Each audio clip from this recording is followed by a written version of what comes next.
Welcome to Sarhad Unani Tibia Medical College. अंजरूद के पौधे के तने से रिस कर जमा हो जाती है। यह है अंजरूद और खास इसका इलाका ईरान है। आइए जानते हैं अंजरूद के बारे में तफसील। अंजरूद को अंग्रेजी में सार्का कोल कहते हैं। लातीनी में इसे एस्ट्रागैलस सार्काकोला कहा जाता है। अरबी में अंजरूद या अंजरूद, इसे कोले किरमानी भी कहते हैं या कोले फारसी भी कहते हैं। फारसी में इसे अंजदक, कदरू, कंदजुबा या तशम भी कहते हैं। हिंदी में इसे सिंधी गोंद कहा जाता है और अंजीरा भी कहते हैं। इसका हिस्सा मुस्तामिला यानी जो हिस्सा इसका इस्तेमाल होता है वो यही राल है जो आपको लेफ्ट साइड में नजर आ रही है। लेकिन ये एक थुअड़ के जैसे पौधे का रस होता है जो उसके तने से रिश्ता है और जम जाता है। आइए इसके पौधे के बारे में जानते हैं। ये है आपके सामने तफसील और ये है आपके सामने पौधा। ये झाड़ी नुमा पौधा है, बिल्कुल थुअड़ के जैसे कांटे होते हैं और फूल होते हैं, बहुत अच्छे से फूल होते हैं। तकरीबन 6 फीट ऊंचा होता है ये पौधा। खारदार कुंदर के जैसे छोटी छोटी कंकरियों की मानिंद सुर्ख या सफेद राल जम जाती है। ये जो आपको मैंने पहले बताया यही है वो अंजरूद। असल अंजरूद अब बहुत कम मिलता है क्योंकि एक खास इलाका सिर्फ ईरान और उसके आसपास के इलाकों में ही इसके पौधे पाए जाते हैं, इसलिए पूरी दुनिया में ये कम है और इसीलिए इसमें मिलावट बहुत आम हो गई है। अंजरूद की 2000 से ज्यादा किस्में। दस्खोरिदूस और जालिनूस ने भी इंदिमाल जख्म के लिए अंजरूद का जिक्र किया है। इसी तरह अलकिंदी 8वीं सदी के किम साहब हैं अरब के, और इब्ने बैतार 13वीं सदी के एक हकीम साहब गुजरे हैं। और जामिउल मुफरदात नामी किताब आज भी बड़ी मुस्तनद है और अद्विया मुफरदा पर एक बेहतरीन किताब मानी जाती है, एक मुस्तनद किताब मानी जाती है। इसके पत्ते कैसे होते हैं? ये थुअड़ नुमा पौधा होता है तो इसके पत्ते कैसे नजर आएंगे वो आपको दिखाते हैं हम। ये है यहाँ पर आपको सामने लेफ्ट साइड पर सब्ज छोटे छोटे लंबूतरे बैजवी शक्ल के ये हैं पत्ते। ये यहाँ पर आपको पत्ते नजर आ रहे हैं इसके मेथी के बराबर, लेकिन कुछ मोटे मोटे ये सारे पत्ते हैं। यहाँ पर पत्ते हैं, यहाँ पर पत्ते हैं। इनकी सिर्फ एक सिंपल एक पत्ता ही नहीं होता बल्कि इसमें काफी मोटाई सी पाई जाती है। बैजवी शक्ल के होते हैं और कुछ मोटे होते हैं। पत्तों के आसपास बबूल की तरह बहुत मजबूत और बड़े बड़े कांटे निकल आते हैं। ये आपको नजर आ रहा है ये कांटा, और ये भी नजर आ रहा है कांटा। ये जो आपको नजर आ रहा है नीचे यहाँ है, यहाँ पर ये इसके फूल हैं। बहुत ही खूबसूरत फूल होते हैं और नाजुक फूल होते हैं। बहरहाल ये फूलों की तफसील देख रहे हैं। पत्तों और कांटों के बीच में बहुत नर्म नाजुक सुर्ख सफेद रंग के छोटे गुबारों के जैसे फूल निकलते हैं। ये आपके सामने इसका रंग, ये फूलों का रंग नहीं बल्कि अंजरूद का रंग जो है वो जर्दी माइल सुर्ख सफेद होता है और इसमें हल्की सी मिठास पाई जाती है, लेकिन असल जायका इसका तल्ख है। ये भारत में कहाँ कहाँ होता है, इससे पहले हम अंजरूद के बारे में जरा तफसील से जानते हैं। देखिए मैं आपको उसकी मुख्तलिफ मैदानों में उगा हुआ वो बताता हूँ। यह है अंजरूद के फूलों से भरा एक पौधा जिसमें आप बीच में पत्तियां देख रहे हैं। फूल और गुब्बारे के जैसा बेशुमार, यकीन नहीं आता कि ऐसे भी फूल होते होंगे, लेकिन कुदरत है। इसमें जो गहरे रंग के फूल होते हैं, यहाँ आप हाथ पे मैंने बताने की कोशिश की है कि यहाँ पर जो हल्के रंग के फूल हैं वो इसमें साये में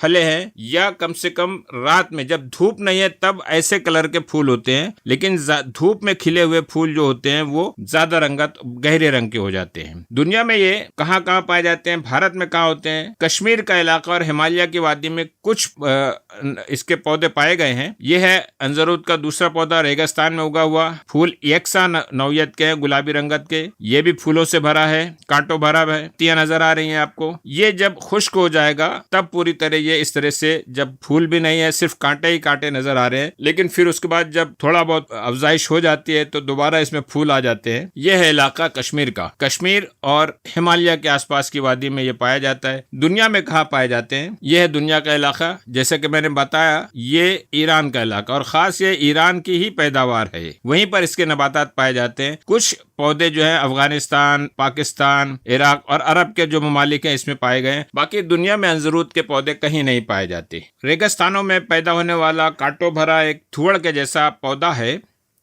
ये आप देख रहे हैं, ये है अंजरूद का पौधा।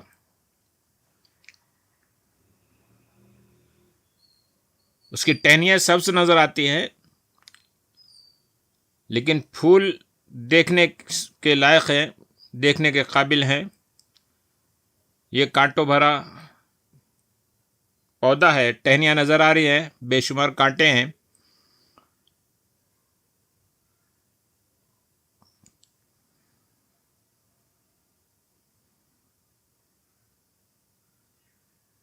ये आपके सामने अंजरूद पौधे की पत्तियां भी नज़र आ रही हैं, जो मेथी की पत्तियों के जैसे रहती हैं।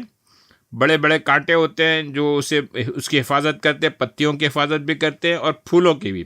ये है फूल जो मैं बताया आपको, गुब्बारे की तरह नज़र आते हैं।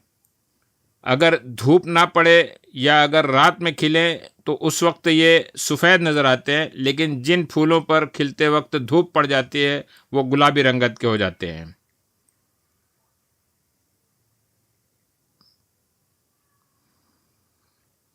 ये ज़्यादा करीब से वाज़े अंदाज में आप देख सकते हैं। नर्म नाजुक फूल,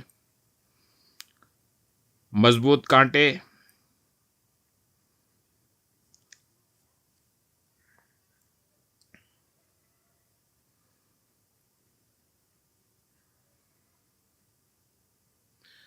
बहुत ही नायाब पौधा है।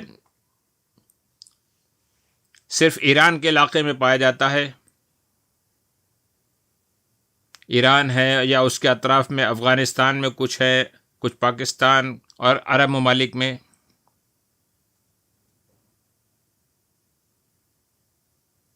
यह है अंजरूद का पौधा।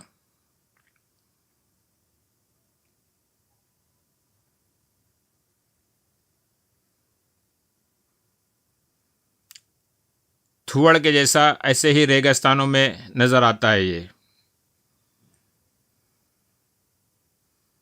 आइए अब अंजरूद के अफ़ाल व ख़वास पर बात करते हैं। अंजरूद का फ़ेल जो बताया गया, पहला कवी मुसिले बलगम है। ये बलगम का बहुत अच्छा इसहाल कर देता है। हालांकि इस अंदरूनी इस्तेमाल जो है बड़ी एहतियात से करना चाहिए, जायद मिकदार में ये मोहलिक साबित हो जाता है। ये कासिर रिया है, रिही तकलीफ को कम करता है, तोड़ता है गैसेस को। ये मुगर्री और मुजफ्फिफ है, ग्लूटिनस और सिकेटिव इफेक्ट है। और ये यही इतना शानदार फेल है इसका, जिसकी बुनियाद पे इसे इंदिमाल जख्म के लिए और जख्मों को अच्छा करने के लिए इस्तेमाल करते हैं। और माने जरासीम भी है, एंटीबायोटिक इफेक्ट भी है इसका। आइए अब इन अफाल की बुनियाद पर हम इनके इस्तेमाल पर गौर करते हैं। ये मुसिल बलगम है, इसलिए वजुल मुफासिल और दीगर बलगमी अमराज में हम इस्तेमाल करेंगे। अरकुन निसा वगैरह में इस्तेमाल करते हैं। कासिर रियाह होने की हैसियत से अफारा तबखीरी कैफियत जो होती है, दर्द शिकम, रिही व दीगर रिही दर्दों में से इस्तेमाल कर सकते हैं। मुगर्री और मुजफ्फिफ कुरू होने की हैसियत से मरहम में इस्तेमाल किया जाता है। और तर जो गीला जख्म होता है और जो खराब हो गया है,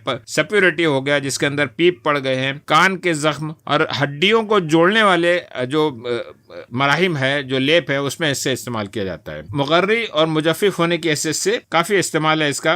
मुसक्किन अलम भी है ये, और इसीलिए कुतूरन इसे दर्द गोश, कान के दर्द में, आशोब चश्म में इस्तेमाल किया जाता है। बराए जरबुल ऐन वो सुलाक और बयाज चश्म में इसे बतौर कुतूर इस्तेमाल करते हैं। अंजरूद के जो आसान नुस्खे बताए गए हैं, लेकिन बहरहाल अंजरूद अंदरूनी इस्तेमाल के लिए जरा जहरीले असर वाली है। जरा बेहतियाती हो गई तो ये नुकसान दे सकती है। इसलिए हमेशा नुस्खे जात कोई भी हो, सिर्फ अंजरूद की बात नहीं है, तजुर्बाकार हकीम और मुस्तनद हकीम के जरिए ही हम इसे इस्तेमाल करें, उनके मशवरे से इस्तेमाल करें। अंजरूद को जख्मों के खुश्क करने के मराहिम में शामिल करते हैं। उनकी खराब रुतूबतों को खुश्क करके वो बहुत जल्द अच्छा कर देता है। मुंदमिल कुरू है ये। कान के जख्म के लिए शहद से आलूदा बत्ती, इसको छिड़क कर उस बत्ती पर और कान में रखते हैं, जिससे कान के जख्म और उससे बहना भी बंद हो जाता है। प्याज में दाखिल करके पकाने के बाद प्याज का पानी जो है वो निचोड़ लें और वो दर्द गोश के लिए कुतूर के तौर पर इस्तेमाल किया जा सकता है। अंजरूद का मिजाज गर्म खुश्क दर्जा दुम बताया गया है। अंदरूनी इस्तेमाल में बहुत एहतियात की जरूरत है। निस्फ से 1 माशा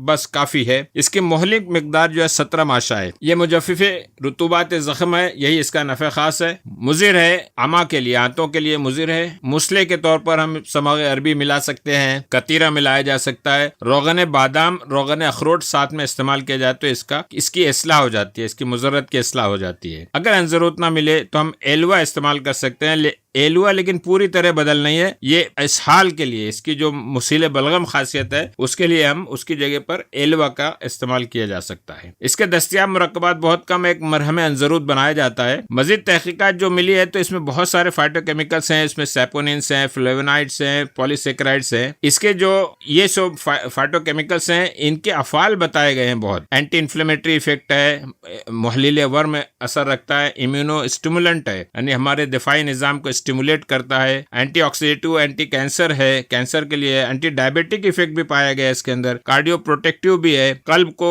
महफूज करने के नुस्खे में भी इसमें इस्तेमाल कर सकते हैं इसे, और हिपेटो प्रोटेक्टिव भी है, यानी जिगर के अमराज में भी इसका बेहतर इस्तेमाल हो सकता है, लेकिन मोहतात अंदाज में। ये इसमें एंटीवायरल प्रॉपर्टी भी पाई गई है, जो आमतौर से अभी जैसे कोविड का जमाना था, ऐसे बहुत सारे वायरसेस हैं, बजाते खुद अंजरूद जो है वो काम देता है।